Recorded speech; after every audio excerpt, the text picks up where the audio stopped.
Hello and good afternoon, and thank you everyone for tuning in to today's webinar, coming to you from the West End office of Kelly Santini in Ottawa at the corner of Carling and Woodruff. I'm Keith Gallup, Director of Client Services, here to briefly introduce our webinar series and speaker and take any questions you have at the end of today's presentation. This is part 2 of our webinar series for small and growing businesses. Part 1 took place a week or 2 ago and focused on legal considerations when you are starting out and addressed issues such as the pros and cons of incorporating versus being a sole proprietor or in a partnership. A recording of that can be found on the Kelly Santini website under the News and Resources section. So if you missed that one, by all means, please go and check it out. And likewise, a recording of this and future ones will be up on the website as well. And we'll get to the details of the 2 remaining webinars at the end of today's presentation. Before I turn things over to Mike, just 2 quick things. A copy of today's slides, the PowerPoint, can be downloaded from the dialog box on your screen. If you have any trouble with that, by all means, just drop us an email and we will happily follow up today's presentation with a copy of those slides. And number 2, if you have any questions, please use that dialog box and submit them, and Mike will take a few of them as time allows at the end of today's presentation. So without any more from me, let me turn things over to our speaker, Mr. Mike DeLuisio.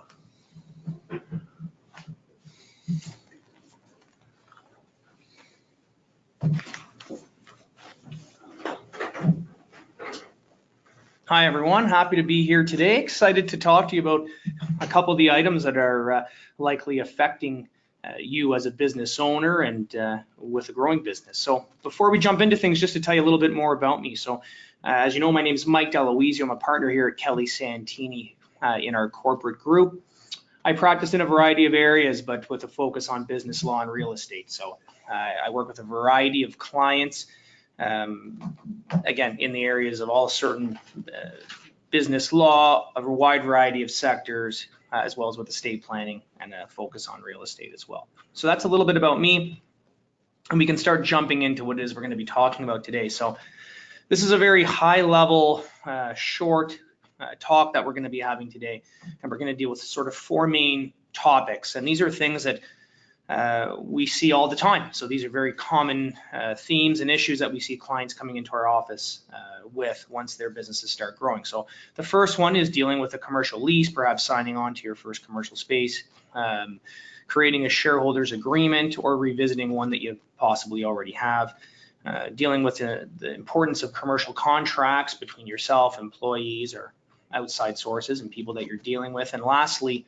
incorporating your existing business now. So what happens if you have a sole proprietorship or a partnership and you want to now incorporate because you've been able to scale the business and you think it's time to do so? Okay, so this is what we're going to be talking about today, and we'll start off with commercial leases. So the number one thing that I tell people when they come to see me and they're thinking about getting a space is you should be trying to tailor your lease and the term of your lease to the immediate outlook of your business. For example, if you know that in a 24-month period that you may either re-up with, say, your largest client, and you may have a need for more space for manufacturing, etc., or you could lose that if you think that's on the outlook, you might not want to sign on for a lease for, say, a 4 or 5 year term if you see on the horizon something that could potentially be a big change. So you want to try and reasonably tailor this lease, the term of it, its outlook, to the outlook of your business. A key thing to remember is that when you talk about term of your lease, that effectively equals liability. So I find that clients typically want to see this very long term because I understand why you would want that. It gives you clarity. It shows that you'll be there for a long amount of time. Okay, it gives you some stability, and I understand that. But what I find sometimes that business owners don't recognize is that there's not really outs there in almost all circumstances. So term equals liability. If your business fails, if you decide you don't need all of that space, you are still required to make those payments until that term is done. So one of the things I tell people is if you can shorten a term but have the ability to enter into extensions after, that can be a real positive thing. We'll talk more about that in a few minutes. Obviously, it's important to do your research. I recommend to a lot of clients to use a commercial real estate agent. You are a specialist, you're very good at your industry. That's what's made your business so successful. That's why you need the space. You're likely not very experienced, and you're likely not a specialist in finding commercial real estate and knowing what the market is all about. So I always recommend at least considering using commercial real estate agent. And remember, it's largely free to you as a consumer. It's the landlord that's going to be paying. Lastly, read and understand your lease. I know that seems like a no-brainer, but it always shocks me how many people bring their leases in to me and tell me what they believe the understanding of the lease to be, only to find out that it's wrong. They've misunderstood it, and there's clauses in there that they didn't know were there, or they didn't understand it was there. So make sure you scrutinize your lease, your offers to lease, bring it to your lawyer. If there's anything you don't understand, and in any event, I always think it's good to get a second opinion on those sorts of things. So here's some examples of some important clauses that you're likely going to encounter as you start looking at these commercial leases. So first and foremost, personal guarantee. So landlords aren't stupid. They know that you as a business owner, you may already have a corporation in place. There may be limited assets. It could just be an operating company.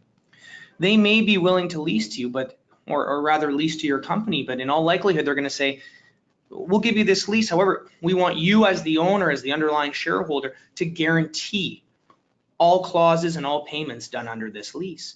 That means that all of your assets are effectively up for grabs.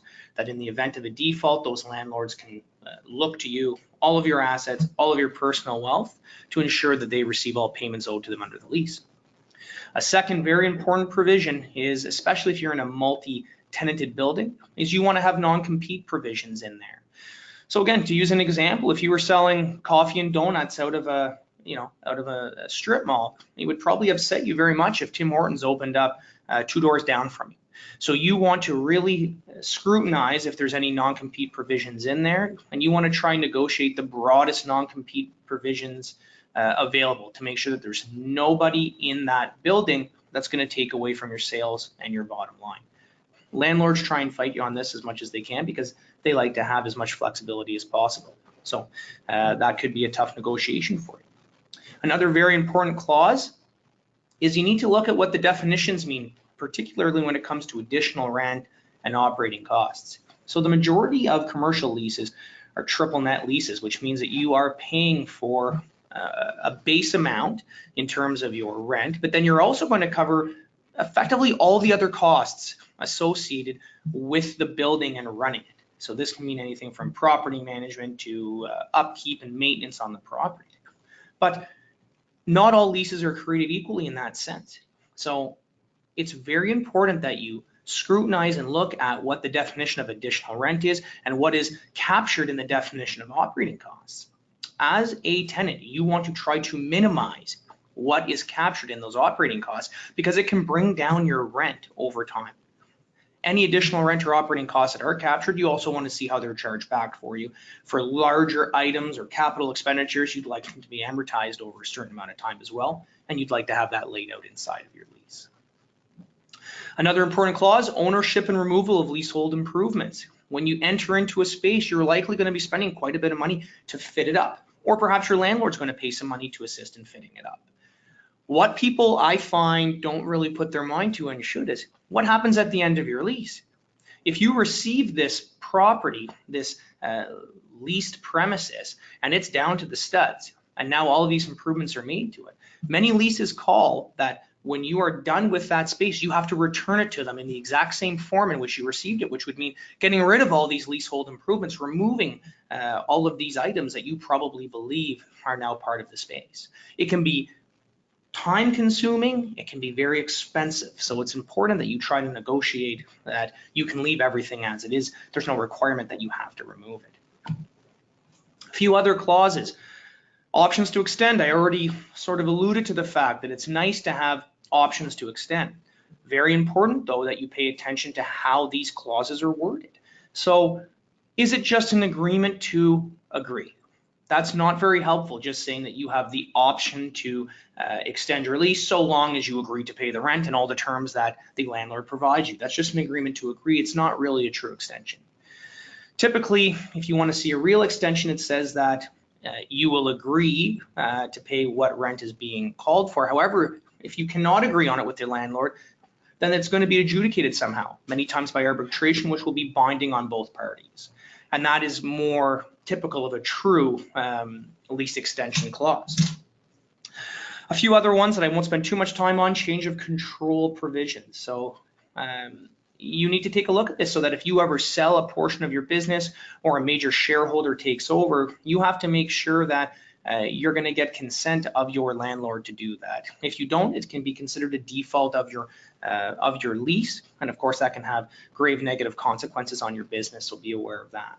Subleasing is another important factor to consider. If you're planning on subleasing out portions of it to contractors or other related parties, or if you have related businesses, you want to see if you're allowed to sublease out any portion of that space. In most instances, you're certainly going to have to receive consent of your landlord to do so. Some really nasty leases can say that in the event that you ask to sublease it, that they can terminate your lease on you unless you basically revoke your application to them to sublease.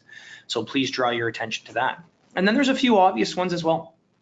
So for example, hours of operation. This may seem non-significant, but lots of leases, especially in multi-unit type buildings, say that businesses will be open during certain times and during certain hours. This can have negative effects, especially on small business owners. So for example, if you'd like to be closed on Sundays and Mondays, which I'm seeing more and more businesses doing, you may not be allowed to do that in the lease. If the building has certain hours of operation, and if they were open on Mondays during regular, quote unquote, regular business hours, so say between the hours of 9 and 6, you may be required to be open. That can have pretty negative effects on you. If you have to pay employees to be there during times that are non-peak for you, or perhaps you have to be there yourself, it can have a significant effect on your bottom line. And you'd like to have control, ideally, of when your business is going to be open and when you would like to have employees there that you're paying for, or when you'd like to be there. So make sure that you draw your attention to that. So that pretty much covers our talk on commercial leases. That's our first topic. Now moving on to our second one, shareholder agreements. We obviously get a ton of questions about shareholder agreements. I recommend them pretty much for any business owner with more than one shareholder. So if you are a business owner and you have a corporation with more than one shareholder, rather, I think it's a great idea to at least explore this. So shareholder agreements are really just a contract which are governing the relationship between some or all of the shareholders of your business. It's always advisable, like I said, to have one, and you should be revisiting it regularly. What we find is that lots of times people will enter into an agreement early on in their business relationship, but as time goes on, and if we go to revisit it at a later date, we find that a lot of these clauses and a lot of the things that have been stated on aren't really being followed, and they're just not material, and they're not really making sense for how the business is running. So even if you do have one, good idea to blow the dust off it every once in a while and take a look at it. So shareholder agreements can deal with a number of issues. So a couple key ones: voting rights, share transfers, restrictions on competition between shareholders. Because remember, shareholders are allowed to compete against each other. There's nothing preventing it. I have a couple common provisions here just to explain, which are provisions that we get asked about regularly. So the first couple that I have here are non-specific types. The next slide will show a couple ones that we get asked about. So provisions, scope of business activities. You should be laying out the sorts of business activities that you want to engage in. What sort of things you're going to do? Is there anything that you specifically would like to carve out? You may wish, depending on your circumstances, to have a very narrow or a very broad scope of activities. You want to have restrictions on carrying on competing businesses. If you have a related or somewhat competing business, For example, say restaurant owners that have might own another restaurant in another part of town. You'd like to be able to lay out if there's restrictions on certain activities or if some activities are specifically allowed. Management decision-making is huge. Who has the final say in dealing with these sorts of items? What happens if there is a dispute? So you're not always going to see eye to eye. So you can see at the bottom there, we have dispute resolution, mediation, arbitration requirements are really good examples of clauses that you can put in. It gives a mechanism to say, look, if we can't see eye to eye on this, but we still want to continue our relationship, let's figure out how we're going to sort these items. And of course, profit sharing, that's a major one. How are we going to split all of these funds? Do we have a mechanism in place? Is it based on hours worked? Is it based on certain activities? Is it all going to be even? Is it based on the types of shareholdings that you have? So shareholders can agree to just about anything. And of course, if you're going to spend all this money, all this time, all these resources into your business, let's take the time to fully lay out and communicate with each other and reduce to writing what these obligations are to each other and what our expectations are. So here's a few other common provisions. You've probably heard about just about all of these. So I'm going to go through them only because we find that a lot of them are misunderstood. And people don't always understand exactly what it is that they're asking for. So the first one is a shotgun provision. So a shotgun provision is an agreement that you have inside your shareholders agreement that says that anyone can make an offer to buy and sell shares at this exact same time. So let me give you an example. There's two shareholders, shareholder A and shareholder B. They each own 50% of the shares of the company. The shotgun provision would allow shareholder A to say to shareholder B, I'm going to buy all of your shares at, say, $20 a share, okay? Or if I can't buy yours, you will buy all of mine for the exact same price. However, shareholder B would be the party that gets to choose which one it's going to be. So shareholder A says, I'm going to buy all of yours, or you're going to buy all of mine at this price. You choose which one it's going to be. But either way, one of us is going to buy all of the other person's shares. So this is a really good clause in some circumstances. So it allows for a very clean break. If some party wants out and wants to split the relationship, it's very clean cut. It says, you buy all my shares, I'll buy all your shares. And because the offeror does not get to choose the price, it typically ensures that there's going to be a fair price that is given for the shares. Keep in mind, though, that if we know that there's a shareholder that doesn't have any access to funds, there can be, I would say, it can slightly benefit someone that has more resources, okay? But of course, if someone does have more resources and makes a lowball offer, they're risking that their shares are going to get bought below market value. So again, a very harsh provision, but can be very useful. Rights of first refusal is another one. So if there's shareholder A and B, and shareholder B receives an offer for their shares to be purchased, she would not be able to sell her shares to that outside party unless she first offered them up to shareholder A. Okay, and shareholder A would have the ability to buy them at the exact same cost and on the exact same terms offered by that outside party. So the purpose of this is to ensure that no outside parties are going to take ownership of your business without first allowing any current owners or shareholders to buy up any of those shares. A piggyback clause is another common clause. So using that same example, if shareholder B received shares and shareholder A did not want to make the same offer, well, a piggyback clause would allow shareholder A to say, hey, I want that outside party to make me the exact same offer. So the purpose of this is to allow all shareholders to equally participate in any offers that are coming to any other shareholders. It can be really negative and unfortunate in an event where there's more than one shareholder that would like to sell, but only one of those shareholders is able to participate in getting rid of those shares. So this ensures that there's some equality.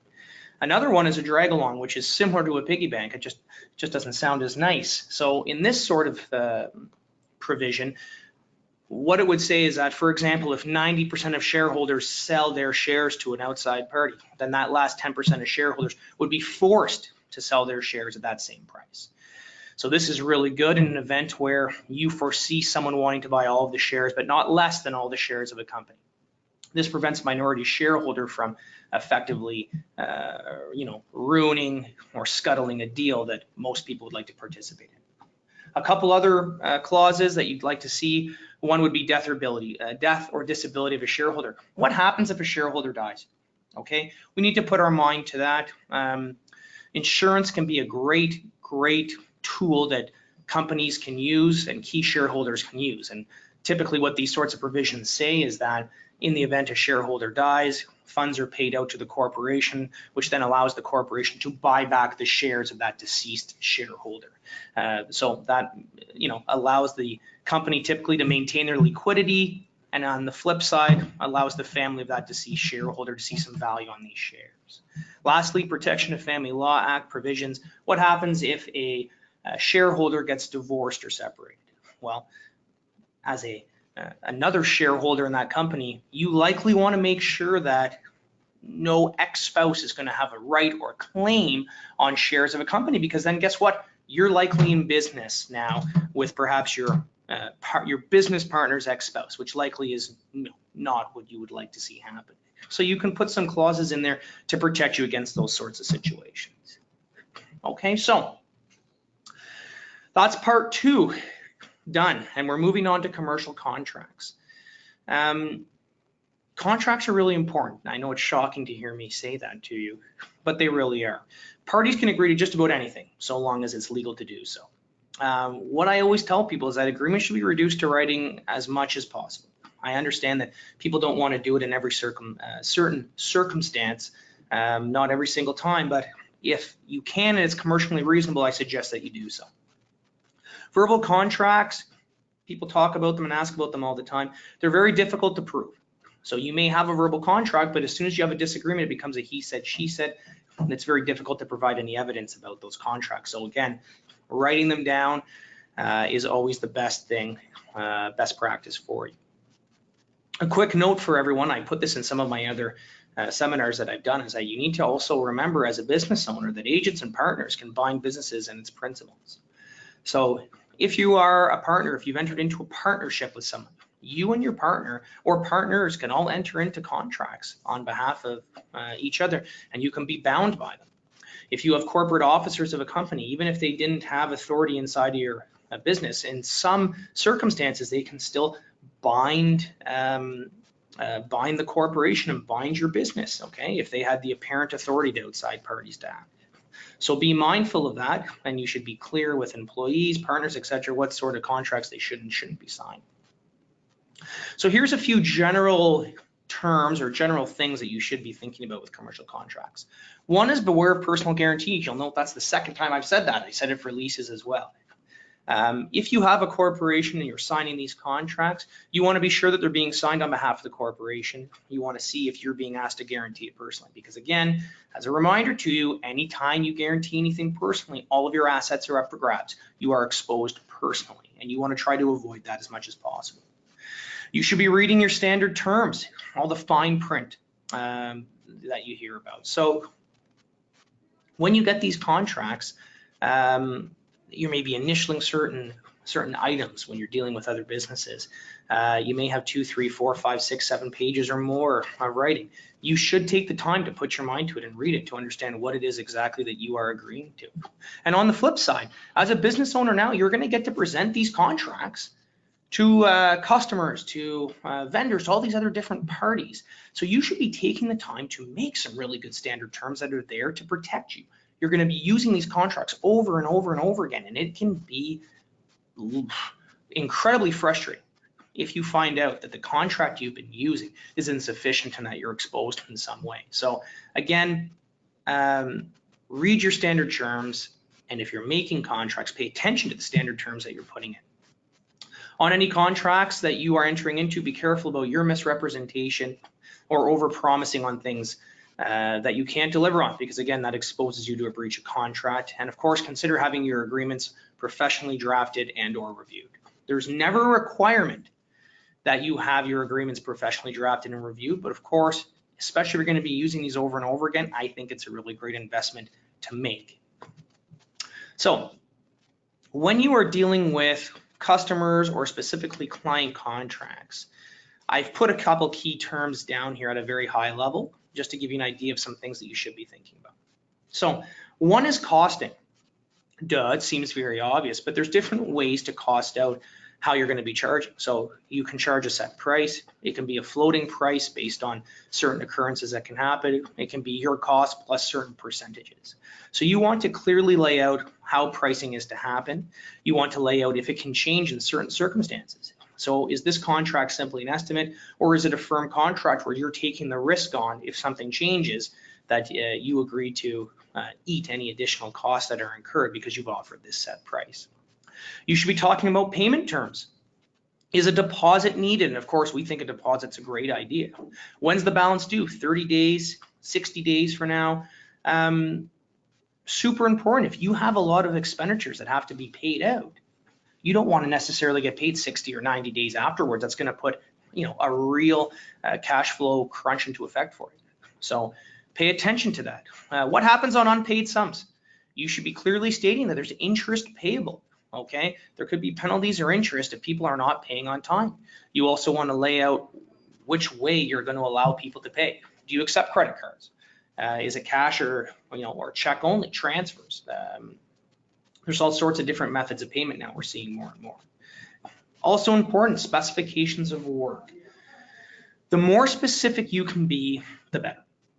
So again, this seems obvious, but lots of contracts we see are pretty insufficient. So what is it that you are agreeing to do? Be specific. Okay, what are the actual specifications of what it is you're doing? When will it be done? When will it be completed? What happens if it is not done on time? How will it be completed? And another good one is, what are you not doing? What is excluded? What is extra? Okay, what are additional items that they can decide to have you do after? This is also a way to raise your bottom line. What are you promising to be done as well? So what are the results? I find it's really important to say we're doing something for you, but we're not guaranteeing certain results. We're going to guarantee that this is done, and we understand you may be asking it and asking us to do something in hopes that you're going to get a result, but we do not guarantee a result. It's just like going to a trainer. You can take them through an exercise and you agree to take them through all these different exercises on a workout plan. But you can't guarantee that there's going to be a certain amount of weight loss. There's too many variables, and you want to lay that out here. You should ideally also have a term and a procedure for terminating a contract. So what happens when either party wishes to no longer do business together? How do you terminate an agreement? What sort of notice has to be given? Another good one is dispute resolution.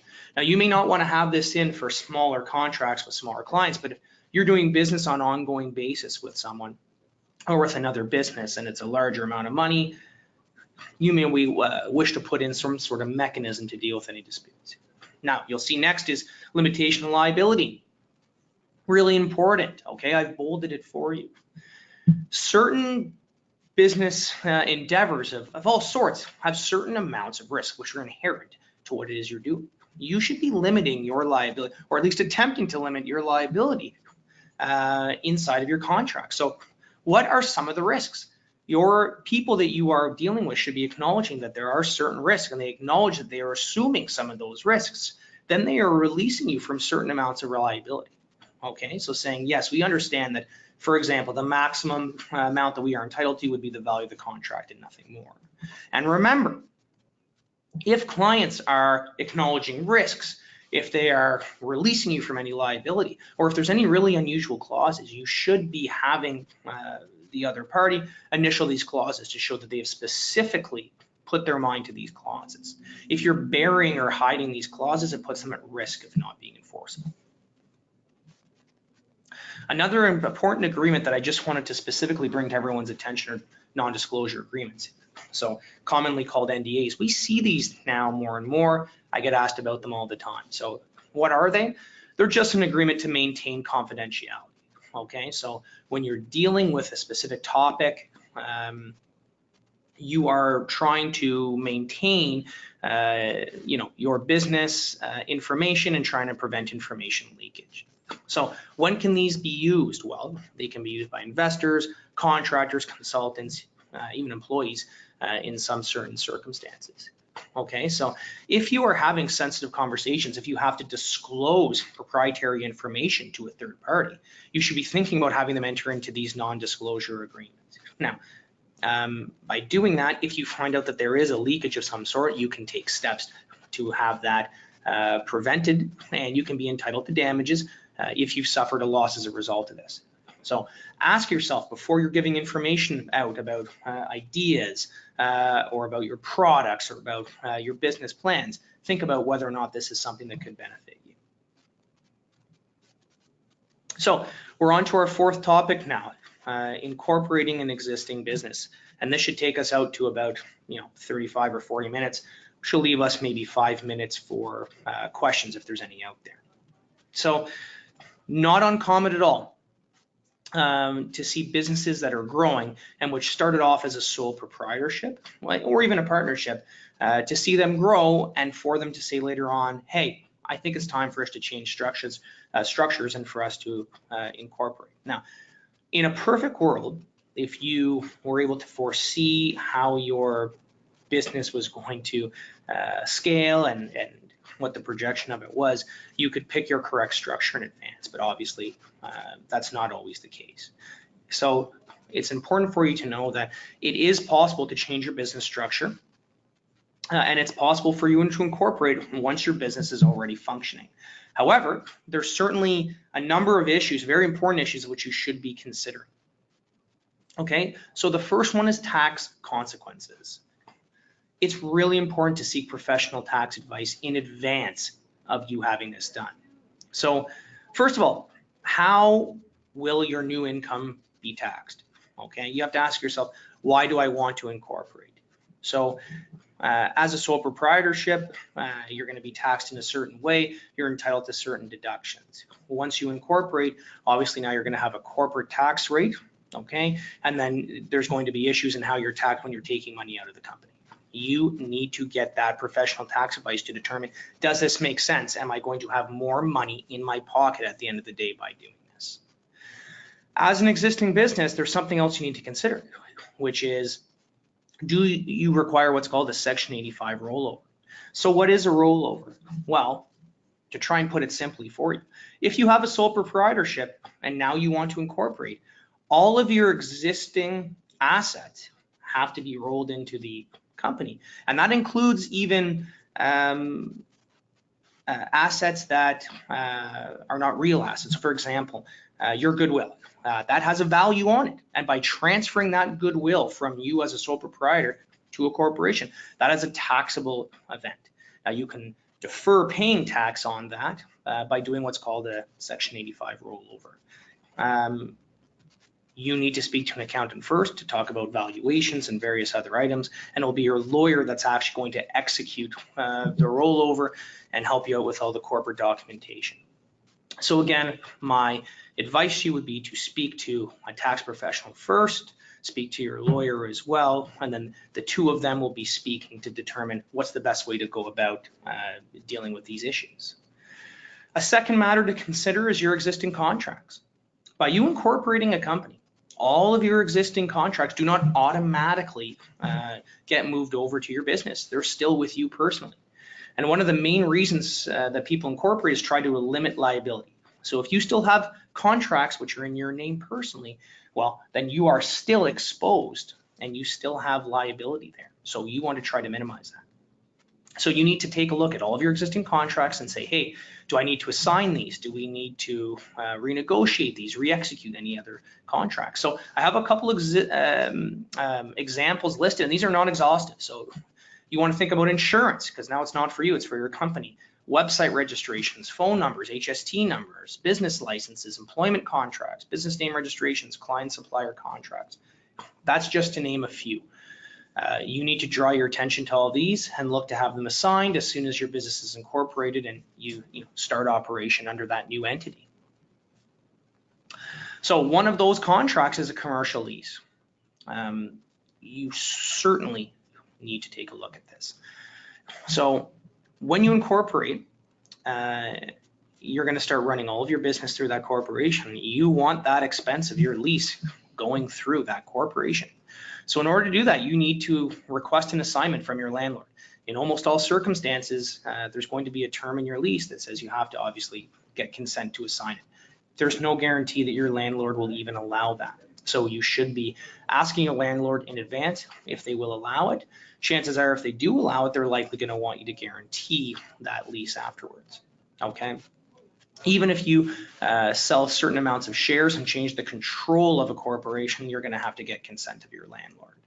Okay, and if you incorporate a business and start operating out of your lease, you have to keep in mind too that by you not operating it personally under your corporation, that effectively is a sublease, and you would still need to get consent of your landlord. So as much as you may not want to do so, and you may think it's none of your landlord's business, it is, and you're going to have to get the necessary consent.